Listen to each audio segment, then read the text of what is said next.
आज हम आपको संत कबीरदास जी के कुछ इम्पोर्टेंट दोहे के बारे में हम आपको बताएंगे। संत कबीरदास जी का जन्म 15वीं शताब्दी में हुआ था। यह वाराणसी के मगहर में इनका जन्म हुआ था। ये रहस्यवादी कवि हैं। ये भक्ति काल में इनका उद्गम हुआ।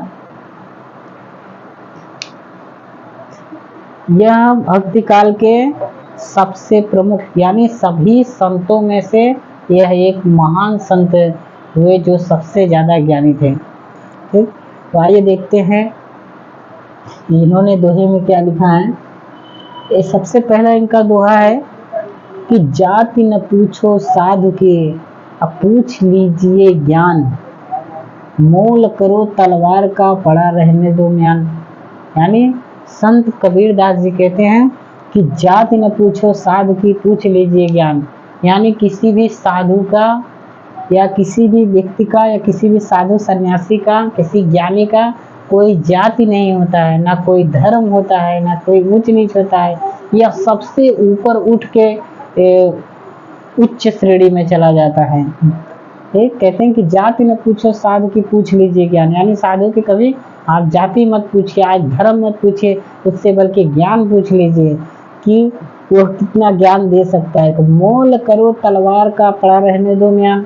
यहाँ मोल करो तलवार को, यानी कह रहा है कि तलवार शब्द के जो ज्ञान से लिया गया है और म्यान शब्द शरीर से लिया गया, यानी उनके शरीर, उनके धर्म, उनके जाति को आप रहने दो। कह रहे हैं कि मोल करो तलवार का पड़ा रहने दो म्यान। ठीक, यानी तलवार के यानी ज्ञान का उनके मोल करो, पड़ा रहने दो म्यान। उनके शरीर और जाति धर्म को से क्या लेना देना, यानी उनके ज्ञान को ऊपर खो। यानी जाति न पूछो साधु की, पूछ लीजिए ज्ञान। यानी संत समाज के लोगों का कोई जाति कोई धर्म कुछ नहीं होता, उनके छुआछूत भेदभाव से नहीं मतलब है। यानी उनसे ज्ञान ले लीजिए।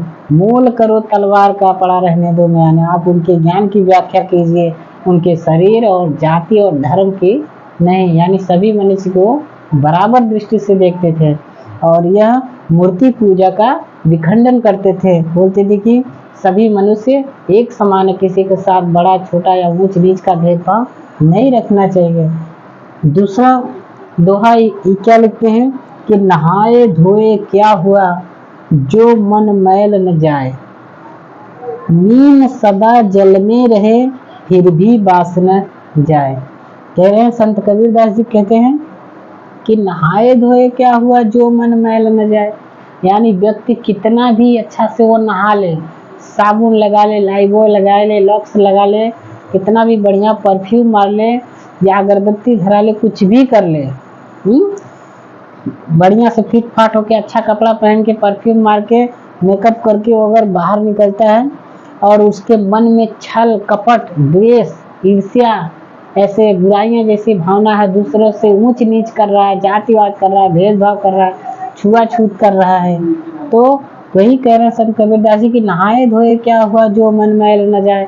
यानी नहाए धो के इतना सब समझ के क्या मतलब है जब तुम्हारे अंदर इतनी बुराइयां हैं, जब मन का मैल मन में ही पड़ा है। ठीक है ना, मीन सदा जल में रहे फिर भी बास न जाए। मीन का अर्थ होता है मछली। मछली हमेशा जल में ही नहाती है यानी रहती है, तो उसको तो कभी गंदा नहीं होना चाहिए अगर नहाने से मैल धुल जाए तो। यानी मछली हमेशा जल में ही रहती है फिर भी बास न जाए। फिर भी वो क्या है, अगर उसको बाहर निकाल दो, किसी एक के घर मछली रहेगा तो 2-4 घर पता चल जाता है कि इसके घर पे मछली, यानी बास मारता है वो हमेशा। इसलिए कह रहा है कि मीन सदा जल में रहे फिर भी बास न जाए। मछली कितना भी नहा ले मतलब वो उसका बास नहीं जाएगा जब तक कि उसके अंदर।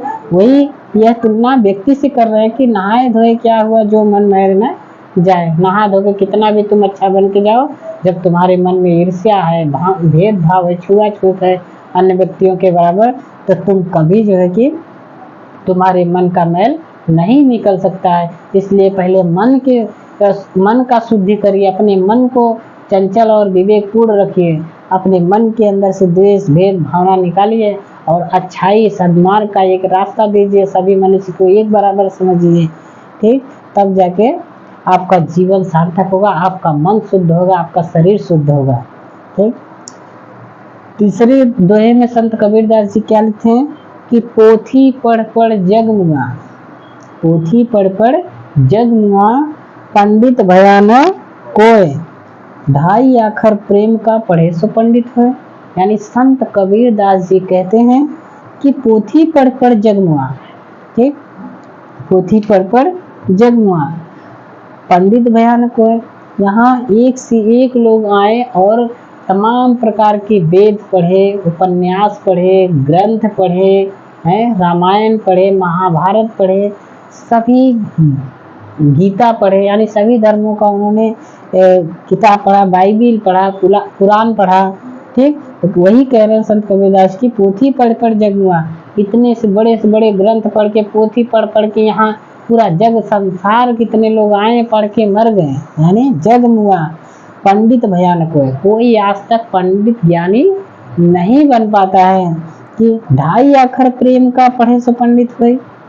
तो बोल रहे हैं कि यहाँ पंडित क्यों नहीं बन पाता है कि जैसे पोथी पढ़ पढ़ कितना रामायण वेद पुराण लोग पढ़ के क्या मतलब है कि जब लोगों के साथ छुआछूत की भावना है, द्वेष की भावना है, ईर्ष्या की भावना है, एक जीव दूसरे जीव को देख के जल रहा है, एक जीव दूसरे जीव की हत्या कर रहा है, यानी व्यक्ति को नहीं पहचान रहा है, इंसान के अंदर दुनिया बना के बैठा हुआ है, छुआछूत, भेदभाव, जातिवाद, कर्म कांड, तमाम प्रकार की जो है कि व्यक्तियों एक दूसरे का एक गला काटने की प्रवृत्ति में पड़े हुए हैं। तो यही कह रहे हैं कि हम पढ़ लिख करके क्या करेंगे जब हमारे अंदर मन मैल है, जब हमारे अंदर ईर्ष्या है, भावना है, तो कभी हम पंडित, सच्चा पंडित नहीं बन सकते हैं। वही कह रहा है ढाई आखर प्रेम का पढ़े सो पंडित होए, यानी जो प्रेम की भावना है, सद्भाव की भावना है, ठीक, अपने अंदर करुणा की भावना है, मैत्री की भावना है, जो ढाई अक्षर प्रेम का, यानी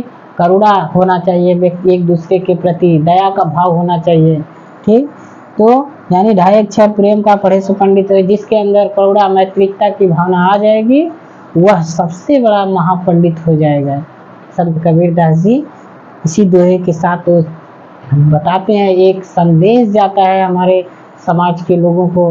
धन्य है ऐसे संत कबीरदास जी, संत रविदास जी हैं, संत तुकाराम वासेश्वर संत, तमाम प्रकार के संत गाड़गे, महात्मा फूले, ज्योतिबा फूले, तथागत गौतम बुद्ध, ये लोग जो है कि अपने अपने माध्यम से सभी समाज को एकजुट करने का काम किए और समाज में जातिवाद, छुआछूत, भेदभाव जैसे बुराइयों को अपने दोहे के माध्यम से उन्होंने समझाने का काम किया। ऐसे महापुरुषों के चरणों में कोट कोट नमन, बारंबार नमन है, सादर बंदगी है, सादर प्रणाम है।